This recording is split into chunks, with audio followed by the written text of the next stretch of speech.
Hi mga kasana all, for today's video ay may event tayo kaya dito ako ngayon sa SBS Salon of course para magpaganda. Nagpa-shampoo and styling na ako dahil hindi pa talaga kaya mag-change ng kulay ng buhok. Dahil gustong gusto ko pa i-career yung pula girl. Kung si Catriona Gay ay may lava walk, ako naman ay may lava hair. Huy, kaya tara, ano pa inaantay nyo? Samahan nyo ako. Actually, wala pa akong tulog from 3 PM yesterday. At kahit super antok ako, talagang hindi ako natulog. Dahil kapag matutulog pa ako, talagang hindi ko mapupuntahan yung event. Kagabi pa lang ay naihanda ko na aking susuotin na teto ko ngayon. Good morning! Morning yon sa harap ng salamin. Huy. By the way, this is my outfit. Madam-madam lang ang peg. At first, I really thought it's a dress but it's not. Jumper pala siya, girl. And I hate jumper pa naman. Cause I'm into ihi talaga. By the way, nagilamos na ako using the glutamil soup with oatmeal. Yan lang talagang one and only panlaban ko sa mga pimples ko. Plus with the clarifying foam wash, but sa gabi ko pa siya ginamit.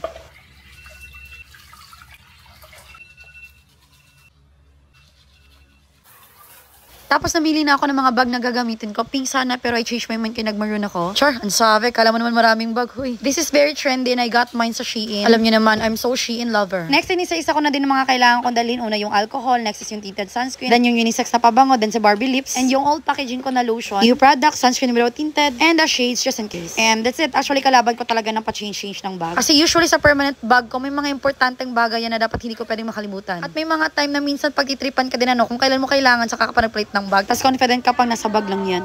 So, di ba nag-half-bath lang ako kanina and I'm doing it on purpose. Dahil ilang beses nang after ligo ko ay namumula-mula yung leeg ko pati sa damit ko. I'm afraid it will happen again since nakaputi pa naman ako. And wala akong blow dry sa bahay. So, to make it sure, pumunta na talaga ako dito sa paborito kong salon, ang SBS Korean Salon. So, nagpa-shampoo ako and we did styling na din. Alam nyo dyan sa part na kinukuskus yung scalp ko, guys. Oh my God, ang sarap na itulog. Kasi alam nyo naman wala akong tulog pa. Pero talagang hindi pwedeng matempt. At buti na lang madaldal ako.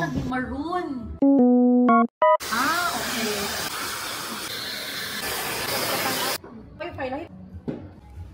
Okay. After mga ilang ligo, yung pula kong buhok nagiging pink na siya. Pero maganda pa rin siyang tignan.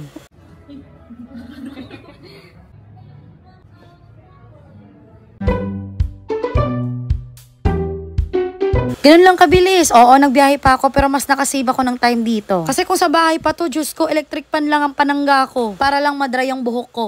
Actually, pwede naman akong bumili ng blow dry, pero mas convenient talaga pag may taga-ayos ka. Actually, kung afford ko lang, kapag magta-travel ako international, gusto kong isabay yung hairstylist ko para mabakante na yung isip ko kung ano yung gagawin ko sa buhok ko. Kasi sa 5 country na napuntahan ko this year, Diyos ko, paulit-ulit na yung style ko. Medyo nagsawa na din ako. Sure. And again, thank you SBS Korean Salon ng aking takbuhan, ng aking one call away kapag may mga gantong events. Especially kapag nag-out of country ako. Iba talaga ang naibuboost ng confidence kapag maganda ang buhok mo. Syempre, crown ng mga kababaihan yan. Plus, alagang SBS Korean Salon pa yan. At baka mahuli na ako. Thank you and bye!